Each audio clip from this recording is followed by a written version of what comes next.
welcome to this edition of Shansia's Haven. We have a very interesting guest today. Today we have B. Mande Basame with us with a topic you don't want to miss. Hello, B. Hi, Shansia. Welcome to Shansia's Haven. It is such an honor to be on this platform. I am so excited you will not imagine. I'm more than excited because it's been like forever. I've been longing to have you here, and I'm happy that finally I could get to you for you to be here with us on Shantia's Haven. I am so humbled and I'm looking forward. Okay. We have a topic today that is very, very interesting. Yes, an interesting topic. Who can guess? I don't know if you can guess that topic. You know, when God created the world, He said He made the man, and He said it's not good for man to be alone, it's good for the man to have a helpmeet, and the man and the woman had to become one flesh, which we call today marriage and all of that. And I believe that no two people come together because they hated each other. Even the ones that were arranged or those that were forced into marriage, there is some small thing that will still make them want to stay there. But today, some things are changing. We see more and more people come together for love, and suddenly something happens and they have to go, they part ways. So today on Shansia's Haven, we're going to talk about this topic, divorce. You know, it's a platform where we talk about the family, everything that has to do with the family. Right. The good, the bad, and the ugly. It depends on how you see it. Ugly. Okay. Yeah, ugly. All right. For you see it as the ugly. Some other person would take that ugly and say, oh, I needed just this one to fix it for me. So it depends on what you define it. So today we're talking about divorce. Our aim on Shansia's Haven is to help parents, is to help guardians raise their children the right way, and to help us have a better society by changing one family at a time. So we have a guest fit for this topic. B has a well of knowledge, a well of experience concerning this topic. So today I would like to know, B, in your opinion, what are some of the things that will come into play that will cause somebody who loved someone so much to suddenly say, we are growing apart? Yeah. First of all, thank you so much, Shansia, for having me on this platform. Like I said, it's an honor to be here, and it's such an honor to be in front of these amazing viewers. And this is divorce is a very sensitive topic. Yes. And I just said the ugly because for a lot of people, it's the worst thing that can happen, especially to married people.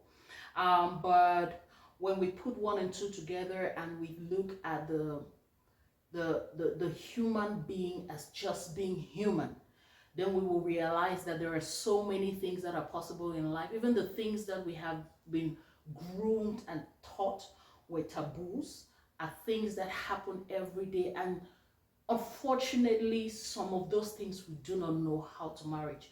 I beg your pardon. Marriage is a very, very strong institution. I'm a marriage believer. I was the first to get married in a home of 7 before my elder brother and my elder sister. So that's how much I loved to get married. That's how much I valued family. I valued the whole union and, this very sacred institution in the society. And like you said, people don't come together because they plan to separate. But sometimes some things come along that make people come to a place where they feel like they can no longer live together. It may be disagreements over some issues. It may be, adultery, like we have in some other circumstances. It may be domestic violence. It may be, just some insufferable relationship that has come to a place where people cannot take it anymore. Maybe because your partner is not who you thought you were marrying, or along the line that person changed. I mean, there's a whole lot of things that can get people to that place. And more and more in the society these days, we're learning to accept the fact that it is a possibility, even as a Christian, because I know this is a Christian platform, even as a Christian, to get into a relationship and then get stuck, and you don't know how to you don't know your way forward, you don't know your way backward, because even Christian families or parents will tell their children, once I'm giving you into a marriage, I have given you out. There's no longer space for you in my house. Yes. So if you go and anything goes wrong, there's no room for you to come back. And so you have so many people that have gotten into relationships, gotten stuck and frustrated, and they don't know how to survive in that relationship, because they don't even know where to fall back in the family. So it's a very sensitive one. It's a very sensitive one. Yeah. Okay, B, you've touched a little bit of where I'm going to. Oh, okay. It's a Christian platform. We live in a society where the opinions of others seem to count a lot now in people's lives and their homes, because we live in a society. You're not an island, you live with people. Yeah. Now, when you go into this marriage, you have made up your mind to stay there, and then you get stuck, and then you now remember what you were told at home, and you remember who raised you, and you remember the values that you held in your home, and maybe you even remember that maybe your own mother had divorced, and you don't want that same thing to repeat itself in your own home. What can you advise this man or this woman going through this kind of thing?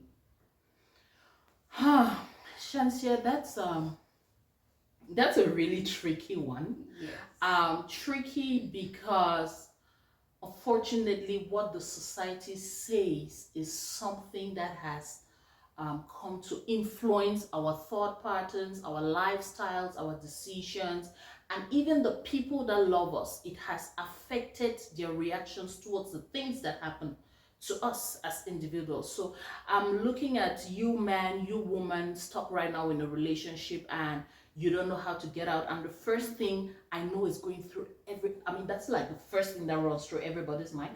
What are people going to say? That's it. What are people going to say? Yes. Like, you've gotten married, you are in this place, and mind you, most of the time, I think most of the marriages that go wrong are the ones that people thought were the perfect ones. Yeah. Yes. And you look at your life and you're like, everybody thought we're perfect. Well, just to let the viewers know that I was married before. I am divorced. It's not what I prayed for. It's not what I wanted, but it happened. And when that moment came, the first thing was, what are people going to say? How? To be very honest, the first thing was, what was my mama going to say? Because my mom was a single mother. She raised us all by herself. She wasn't divorced, but her husband was absent, and then, he was sick for a long time and absent for a long time, and then just later came back, died, and then he passed on. So basically, almost all of our lives, we do not know the presence of a father. And then this is me. I am young and married, and I have 2 babies, and it's not working anymore. Hey, bloodline pattern here? Yeah. Is this what is going on? I feel you. What are people going to say? Her mama didn't have a husband, she don't have a husband. And then and this is the part that breaks my heart. We start managing. We start tolerating the things that are killing us. We start making excuses for those situations that are crying, get out.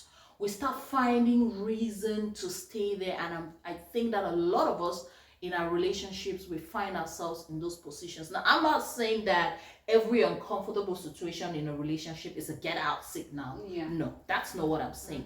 But there is a point in time in a relationship when you know that you don't have any business being where you are.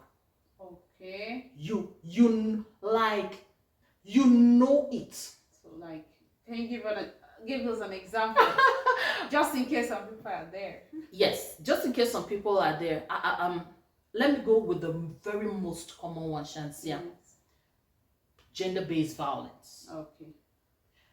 You are suffering in a home, you're being battered, every day it's a punch, it's a slap, it's an insult. And this goes, mind you, both ways.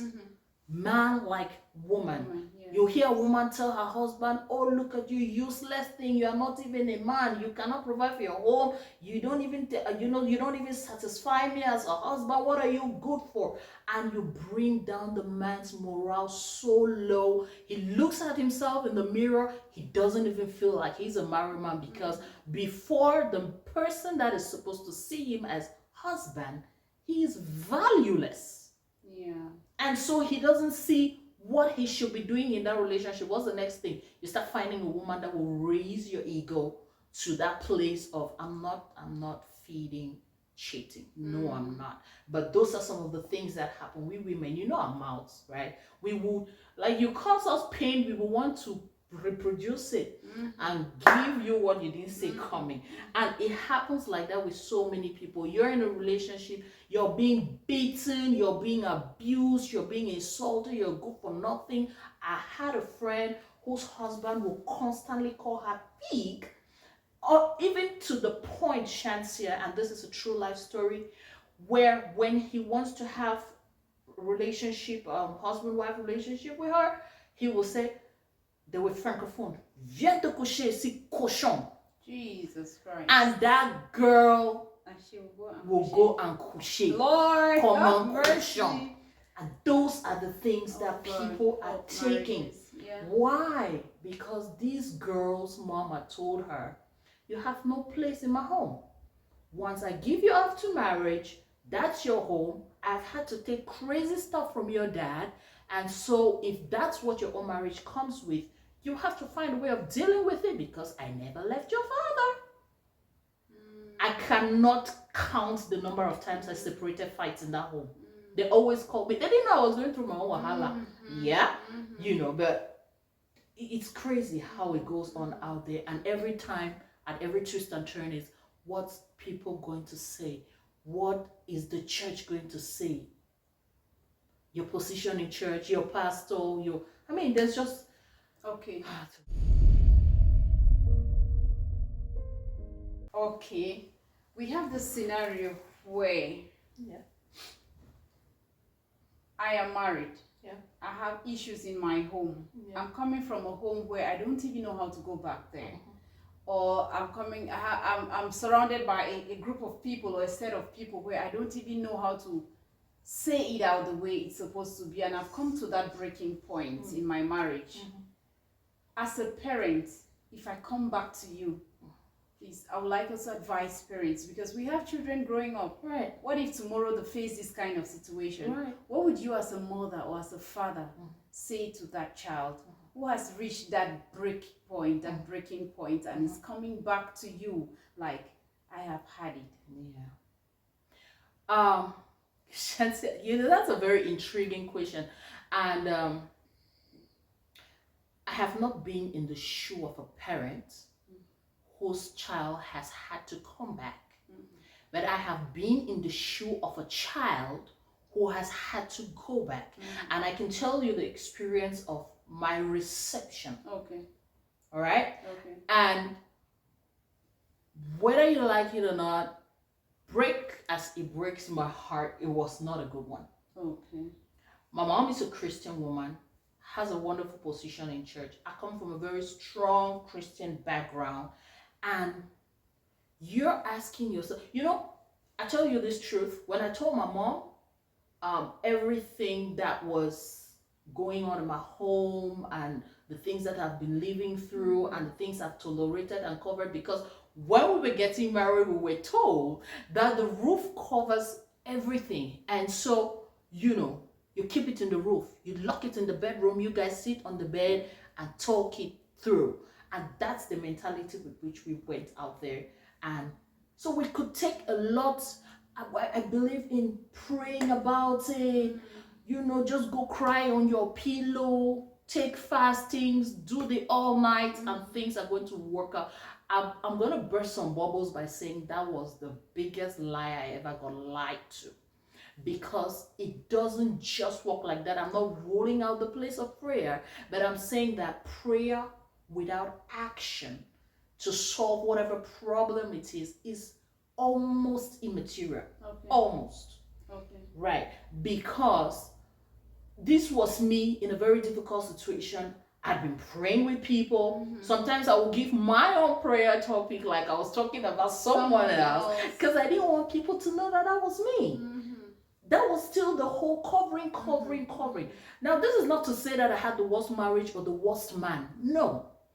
I actually married a very good man. But somewhere along the line, things changed. And everybody saw him like the angel. I'm not calling him the devil either, because I'm no angel myself. But then things didn't work out, and we had created this perfect picture of a couple. Now, how do you go back home? When I called my mom, I remember the night it wasn't the day. I spoke to my mom from about 10 a.m. to 4 p.m. And once I was done talking, the lines that came out of my mouth, now it is until I grew, because this is years back, it is until time passed that I put myself in his shoe and I understood exactly how she felt at that moment. Because the first thing that came out of her mouth was, B, I know you. Now, if you've been going through those things that you're telling me, you will not still be in that marriage. So I don't believe you're telling me the truth. Okay. That shattered me. Okay. Because that was me pouring out. And this brings me, Shantia, to the point where I would like to talk about safe spaces. The first thing that parents must do, when young parents were growing, create a safe space for you. I mean, create a haven for your kids. Let them know that this is a fallback zone. And no matter what you come back with, call it shit, rubbish, trash, I can take it. You can come to me. You can believe in me. You can cry on my shoulder. You're not going to meet judgment. I will not judge you. You're not going to meet bombastic side look.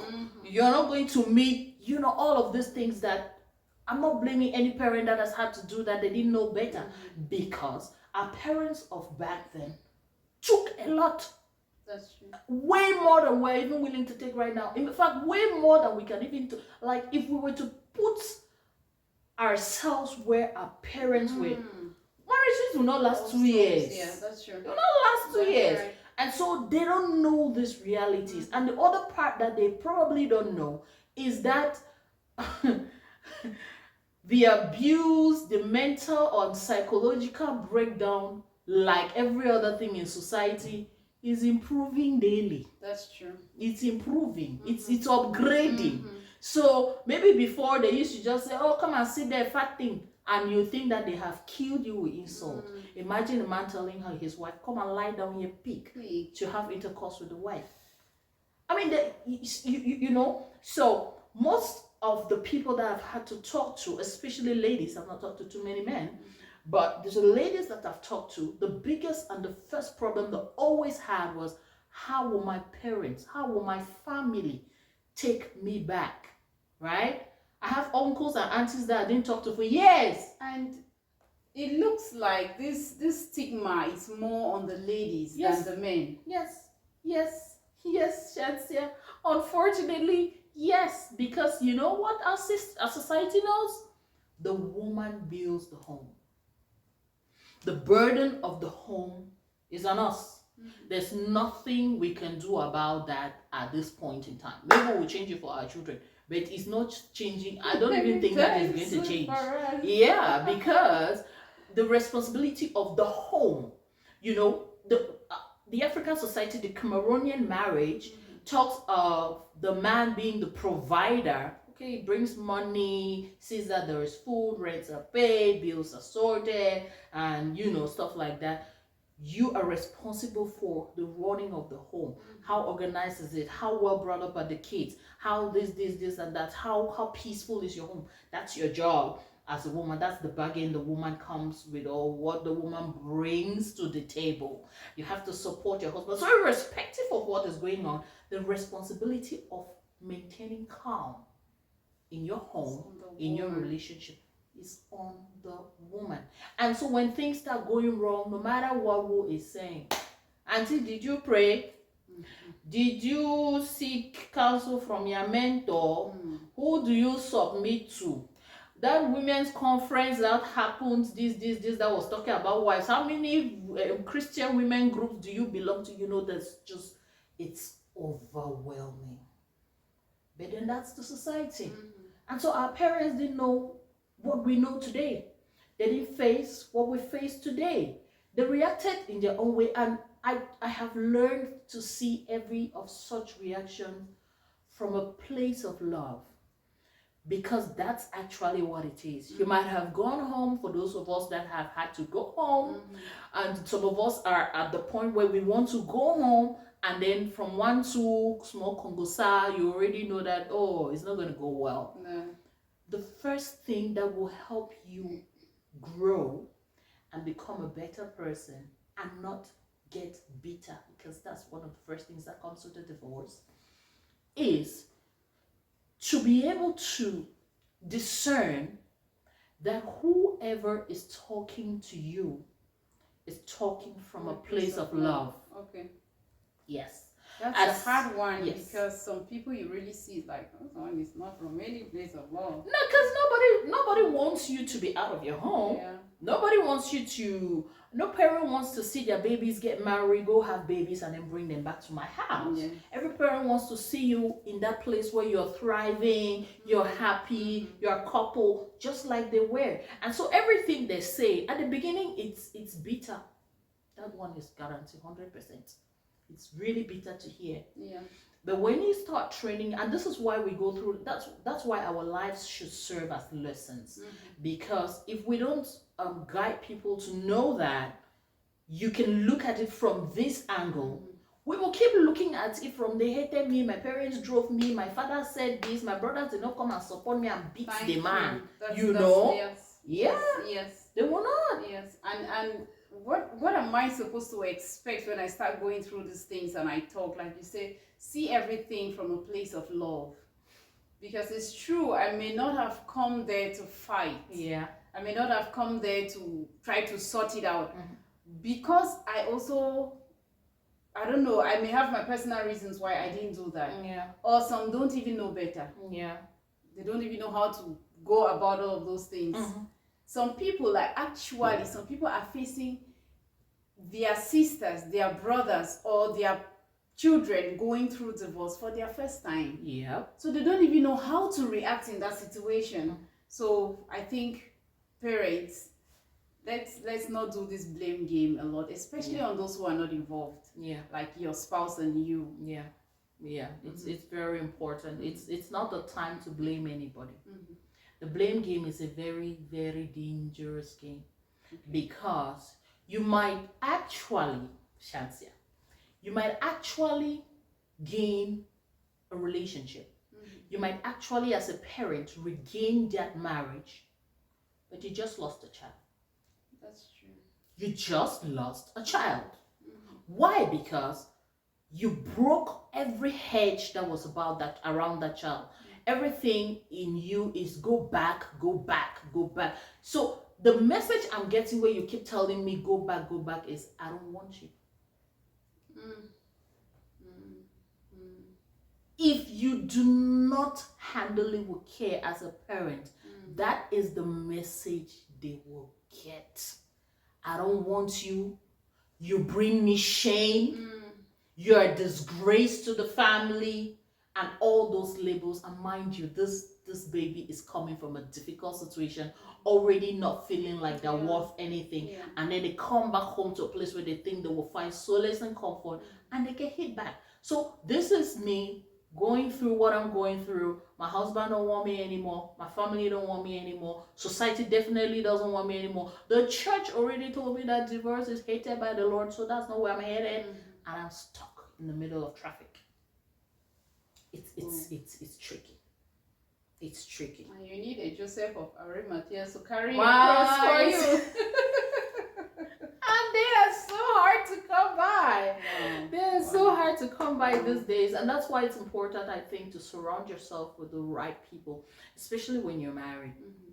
Surround yourself with the right people. I'm not saying go cut off from all your friends, but I can say, I can testify, and it's my story from now to yesterday. Mm. I had a solid chain of friends around me Mm-hmm. who supported me, who were there for me. You know, sometimes I will get so mad and angry, I will want to react. They will hold me and say, no, not now, not yet, calm down. Mm-hmm. We know you're hurting, but we're here. We will blow, we will hug you, we will wipe your tears. Just calm down. Wow. And let that go. You know, so that space Yes. is where I found my safety. Mm-hmm. Yes. So it's you know, divorce is wicked. Okay. And I think I know that. I think I know why God hates it. All right. Divorce is Why is wicked. that? I have a oh my, I have a thing that I say, and this is not to attack anybody's Christianity or stuff like that. Mm-hmm. But I say, I don't know better though. I stand corrected. But I say, I think I believe also Okay. that the reason why God hates divorce is because, and start doing your checks, start finding out. Okay. People going through divorce, 98% of the time, the characters they portray, what comes out of them, the way their minds work, the schemes that they can develop, the hate that they portray, is the closest image of the devil. Okay. Like, it's a representation of Satan. I don't know how he looks, but I know he's wicked. I know he's a schemer. I know he will do anything to hurt, steal, kill, destroy. That's his Sure, mission. because you can imagine you're looking at this person. This is somebody I so loved, and has done this to me. You've destroyed my life. It's like I should. At every point, Shant, you just said it right. At every point, the man is looking at the woman like, you destroyed my life. The woman is looking at the man like, you destroyed my life. And both of them seem to be forgetting that they are the ones that got themselves where they got themselves, where they find themselves. But you know, we're all at that place where you have ruined me, especially when it goes to court. It's a whole different ballgame when it's just separation, we're arguing, you know. It's a whole different ballgame. When it goes to court, you start hearing, okay, you guys have to be separated, the kids have to go to this one, property has to be divided like this. You will hear things. You will hear, hey, my sister. You will hear things. And it is nothing short of what the devil will put together.